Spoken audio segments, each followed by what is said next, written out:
Good afternoon, Northern Europe, and welcome to a new episode of the News Bulletin. I'm very happy to have you join us. I'm very happy to be back as well. This is a proper back to school and it's a back to work for me. I'm very happy to be able to host you today. My name is Alexandra. I'm an account strategist for the Google Marketing Solutions team working for the Belgian market. Most of you have probably seen me on this News Bulletin before. I'm usually joined by my partner in crime, Oscar, that is actually working even harder than me at the moment because he's back in Amsterdam to meet some of his clients. But no worries, he'll be back in 2 weeks, and so will I.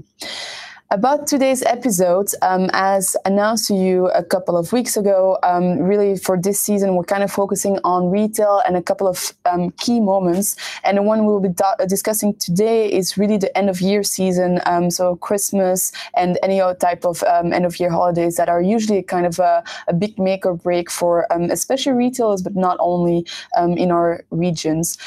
Not only that, we'll be looking at the end of year season as a retail event, but also how Omnichannel is a really important pillar during this season and how you can really leverage that within your advertising strategy. And we'll be then looking at product updates, which is a little bit on the lighter side because in the last 2 weeks we didn't announce too many things, but there's a lot of things on the pipeline that I can't wait to go get back to you on. And as per usual, we'll finish with some questions. This is a live stream. If you have questions, feel free to already send them in during the live stream, and I will get back to them towards the end if I'm the most suitable person to answer your question, which I cannot guarantee, but I will for sure try my best. If you're watching this today, it means that you signed up to a newsletter. It's also maybe a sign that you checked our website and you got a sense of the content that we're going to bring to you today. Don't forget to let this know to any type of colleague or other partners that you think would have really benefit to joining this live streams. And as also mentioned in the past, we are really open to feedback when it comes to content. If you have anything that you think would be interesting to bring to this larger scale and audience, very happy to hear about it through our Google Partners, Google Plus community, or if you have an account strategist or account manager assigned to you, please feel free to refer back to them. Would love to hear about that. A lot of you find me on LinkedIn and let me know about it as well. That's always a nice way to do it as well. All right, now to get to the most wonderful time of the year. It's already September, and this season is happening around the end of the end of December, because the sooner we talk about it, the sooner we build a strategy around it, the better for your end advertiser or customer. For retail, Christmas usually represents between 30 to 50% of their numbers for the year. So it's really a make or break in terms of revenue for most of end advertisers active within the retail segment, which is why we really want to kind of put a focus on it and hear from your side, what are the insights that will really help you build a proper and pertinent, efficient advertising strategy. Today, we'll be looking at a couple of things. When is a purchasing peak? This is something that we discussed during the Back to School episode as well. Very light, very straightforward. Then what are people looking to buy? And actually kind of what are people looking to receive? What trends do we see there? How much are people willing to spend on what as well? And then a little bit more when it comes to the channels. And as I was mentioning before, the omni-channel aspect, how are you going to reach that relevant audience and just really try to drive as much revenue during that time as you can. When it comes to when, this is pretty straightforward. The end of year and Christmas season is really the season of the late shoppers, and I'm guilty as well. 79% of people still are looking or have not bought all of their Christmas gifts 10 days before Christmas, which means that it's also the season where the offline purchasing path is going to be of great importance. You're going to try to drive as much traffic to your own offline store if you have one as possible. And we also really have to take into account, for example, delivery times of your web shop, online shop, to make sure that, gifts will come in at the right time and not too late for Christmas. That being said, it's not as if the purchasing peak or the purchasing path stops on the day of Christmas, for example. The period after is really a period more for the bargain hunters and a good moment to push maybe lower value items or to have an ad copy or messaging that is more appropriate for people that are really just trying to make a deal. And then also we see the purchasing peak kicking back up in the beginning of January, when the sales period starts in most of our countries in the Northern Europe region. So there is a lot of people, and that's actually a trend that we see happening, that people are waiting longer and longer to gift their gifts, pushing it sometimes back to January so they can also kind of find a bargain and really just take advantage of a good sale. Next to that, Christmas is actually the second most important occasion for someone to give a gift. So almost everyone, a big chunk of people, especially asked in this survey, will look for providing or gifting for birthdays. Christmas is then the second occasion that is most top of mind when you're trying to just bring a gift, give a gift. It is then quickly followed by weddings and birth, but it's just really, again, when it comes to messaging and targeting, you really want to bring about the messaging of gifting, which is kind of straightforward. But next to that, these numbers are for Belgium, but it's actually matching the average throughout Northern Europe. A household will spend on average around 40 to 500 euros during this season. About half of that will go to gifts, but the other half of that will go to pretty much like hosting activities. So food, traveling back and forth to family, for example, and friends or people that you celebrate this type of occasions with, and then a small proportion to any type of socializing expenses. So this is not only about the gifts. Of course, this is a big chunk of this season and this retail event, but it's about half of the chunk. The other half is really about the whole hosting aspect and the celebration aspect of this activity. Something that's really important, I think, to keep in mind. What are the most bought holiday gifts? These numbers are for the Netherlands, but again, very general trend throughout our region.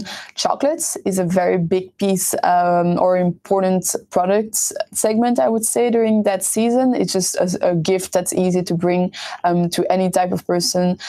So chocolates is a big thing. Then the second largest category is everything that's books and toys related.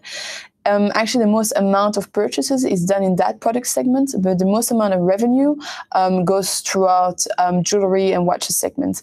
So there will be a lot of items, like book items, bought, but people will spend the most money on jewelry and watches and apparel as well, which again kind of makes sense. What I found really interesting is this is what people buy to give to another person, but this is what people are most likely hoping to receive. So this is a survey from last year, also for the Netherlands. Most people would actually really want to just get gift cards and gift certificates. Again, relatable to me. Second most wanted product category are anything that is apparel, clothing, textile. Money and cash is also something that people are really kind of looking or which want to receive during Christmas. I hope this is a bit of a fortune telling for you as to, in general, what are people most happy about receiving for Christmas. Then when it comes back to the people that are actually gifting, we asked the question in a survey that was actually about 2 years ago. So you can imagine there's been a little bit of a evolution since then, what path they were taking when making or acquiring the gifts that they will gift later. About 41% of people said that they consciously use an online and offline path. 21% said that they were only going straight to the store to buy all of their gifts, and 38% of people said they were only looking online to buy their gifts. Again, for example, of that 21% in-store purchases, we also know that a lot of those purely in-store purchases were highly influenced by online and offline advertising strategies. So we'll get back to that in a moment, but this really kind of proves again that the user and the consumer today is an omnichannel one, and that we really need to be able to integrate both really sides of the coin in any type of advertising strategy. Why is omnichannel so important? It's really, again, going back to the customer journey. 82% of smartphone users will use their phone, consult their phone when they're about to make an in-store purchase. We see that also people within the store will still research a product, compare prices, look at product reviews while they're already in the aisle, in the shop, trying to make their decision. that shows that not only is omnichannel the reflection of a customer journey, mobile plays a huge role in that omnichannel environment. So looking at making sure that we have mobile formats, mobile attribution, mobile bidding strategies in place is going to be also key during this season. Next to that, internet is really, and mobile again is used to look at availability of products. Again, there's a certain urgency. There's a deadline of the Christmas day, for example, to give or have all your gifts in check. So making sure that you can have an insight as what is available where is going to be quite important. And then looking at businesses themselves, about 70% of them said that one of their top priorities will be to improve customer experience. That is both online and offline, because that is also going to become a differentiating factor for any consumer during both that season and just throughout the year. Next to that, or actually once we know that, there's really two dimensions to the whole omnichannel story. One is to make sure that we have a proper omnichannel measurement in place. Why is this important? It's also to be able to reflect the value of an online strategy on both an online purchasing impact and an offline purchasing impact, right? Because if we can't hit a target that we can't see, the most important thing is to be able to make sure that we have a visibility on both the customer journey of your end advertisers, but that we're also then bidding to that value. So measurement is always going to be really key to developing any type of omnichannel strategy. Measurement goes back to attribution, goes back to conversion tracking. If those two things are not in place, does it even really make sense to try to go heavy on omnichannel? Would be a good question to ask. So once we have the value, we have that overview, we have those insights, it's really important that we can also adapt our ad formats in general to anything that will drive an omnichannel traffic. So there are certain formats that are more appropriate to really drive foot traffic. That is something that is really important to take into account, not only in the formats, but also sometimes in the copy, in the messaging that you're trying to bring. And just in general, that you have a full funnel strategy with formats that are adapted to every step in that funnel, and across channels. Why is this also important for your end advertiser? Is because an omnichannel customer is worth more than a customer that's just using one channel. So this is research that we've done only in the United States, because they were also a precursor when it comes to omnichannel measurement and valuations. But when looking at supermarket chains or any type of big brand chains, for Target, a customer that was active on different channels was worth about 3 times more than a one channel customer. For Macy's, that number went to 8 times more valuable. Again, this is interesting positioning. This is an interesting input to take into a conversation about customer lifetime value. And really, you have a different audience as an end advertiser. That audience have different values to you. Do you have all the checks in place to be able to measure that value? And then are you acting upon that insight of knowing different audiences have different values to you? Again, just a check. There's a couple of really good case studies on Think with Google about omnichannel. I would really just encourage you to take a look at that. Then once that we know, well, we always kind of knew, I think, that omnichannel is really important. I kind of want to tie it back to platforms and different type of platforms that you can use to engage that customer. May it be a one channel or a multi-channel, omnichannel customer. When it comes to the Google platforms, YouTube is really the place to celebrate all things Christmas. People turn to YouTube to look at Christmas movies and Christmas television shows, to look at party looks, look at what vloggers are doing, what Christmas hauls are they bringing in, what can inspire you when it comes to your gifts shopping. Food is a huge segment on YouTube during Christmas. To give you an example, Jamie Oliver actually starts a live stream in the UK on Christmas Day every year, when you can actually follow him preparing his Christmas dinner. It's one of the most popular live streams that we have on YouTube. And last but not least is music. About 25% of searches on YouTube during Christmas are music related, so it's a huge segment during that time.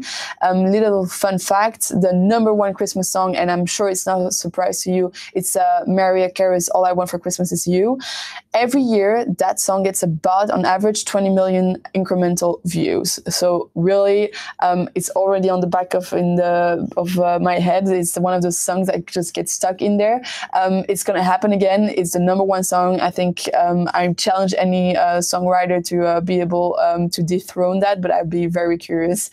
Next to that, just in Christmas-related searches on YouTube, we see an average of about 55 million incremental searches during that period. So again, YouTube is really a place people turn to during Christmas, and a lot of advertisers also noticed and are definitely acting up on it.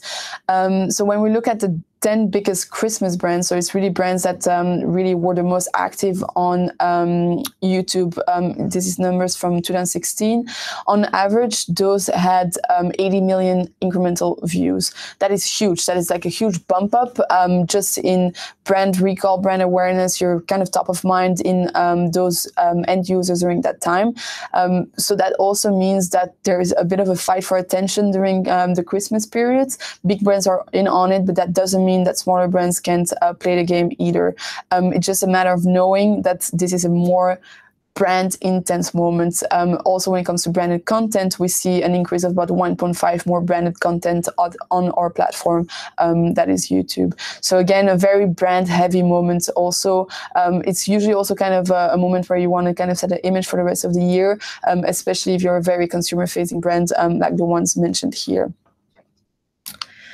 So that's it a little bit about Christmas. We'll get back to it in the following news bulletins, because we have a couple of product updates that are in the pipeline that also are very applicable to that moment.